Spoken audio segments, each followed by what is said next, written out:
Hey everyone, it's Katherine Egley here to share some of my favorite books of the year. I read over 45 books last year and I picked 5 to recommend to you. So if you're looking for a good book, this video is perfect for you.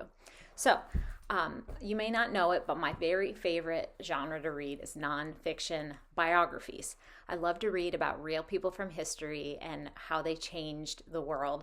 And usually they're just simple people like me and you with limited resources, but they use what they have or their passion or they work hard and they do something significant.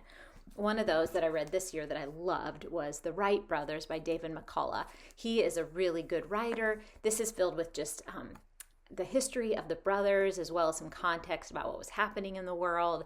And I love that these two brothers who owned a bicycle shop used their earnings to build the first airplane. And it shares how they failed and they kept going, they kept learning and rebuilding and keep trying until they succeeded. This is just a fabulous story. So if you're interested in history or people, or maybe you're from Ohio, which is where they're from, or you're a pilot or interested in flight, this book I definitely recommend. Another the other biography that I recommend every year on my top list is a book by Janet and Jeff Benj, and they write the Heroes of History series, and their books are so phenomenal. They read like a movie or a show, and they're written like for young adults, so they're really easy to read. You can read them quickly. I listened to this audiobook it's called Meriwether Lewis by Janet and Jeff Benj. And you may have heard of Meriwether Lewis. He was the leader of the Lewis and Clark expedition, and many of us learned that story growing up, but this just brings it to life. Just hearing how hard they worked and what it took to explore the West to get to the Pacific Ocean was fascinating. And one of my favorite parts of the book is the part about Sacagawea, who they hired as an interpreter.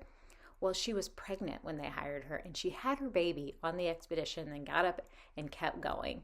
So lots of really interesting stories in this book. I recommend any of the books in this series, Heroes of History by Janet and Jeff Benj, but here's one that just stood out to me last year.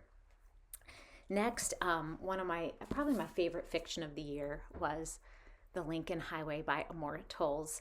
And he is a great writer. He also wrote Gentleman in Moscow. That was really good. But I recommend, this is a really long book.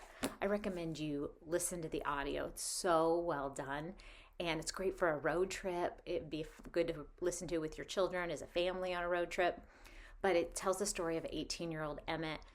He loses his father and their farm. And so him and his younger brother travel the Lincoln Highway to find their mom, and they have such an interesting adventure, meet some great characters, and you'll just fall in love with the people in this book and their story and be rooting for them, and you probably, like me, won't want this book to end.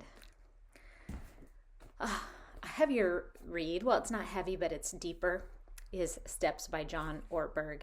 And he rewrites kind of the 12 Steps program from the AA program. And we probably all know someone who could benefit from the 12 steps, but this book is something that we could all benefit from. It's just, if you want to like live your best life, if you want growth this year, if you want to kind of maybe step into forgiveness, if you're struggling with forgiveness, or you just kind of feel stuck, or just if you want a book, a self-help book, I recommend this one. It was phenomenal. I took 6 pages of notes. I have tons of things that I've quoted from here. On my blog at katherineegley.com, I put some bullet points of things that stuck out to me, but love this book for anyone who wants to grow. And then finally, book number 5 of 2025 was the book Rebecca. This was a classic book. I actually had to read it 30 years ago when I was in high school. And I remember loving it then and remembering the ending, but I didn't remember a lot of details from the book. So I'm a part of a book club and they recommended this book and I'm like, yes, let's do it. And I loved it just as much now as I did then. The writing is fantastic. The story is interesting. It's a little bit dark and a little sad, but still a really good fiction or novel that if you just want a good book to read before you go to bed, I recommend Rebecca. It's a classic. So those are my top 5. Rebecca, Meriwether Lewis, Steps by John Ortberg, The Lincoln Highway by Amor Towles, or the Wright brothers. Those are my top 5 of 2025. If you have a book that you love from last year, if you're looking forward to reading a book this year, let me know. But I'd love for you to check out any of those that I recommended if you are looking for a good book this year. Thanks for watching and listening, and I'll see you next time. Bye.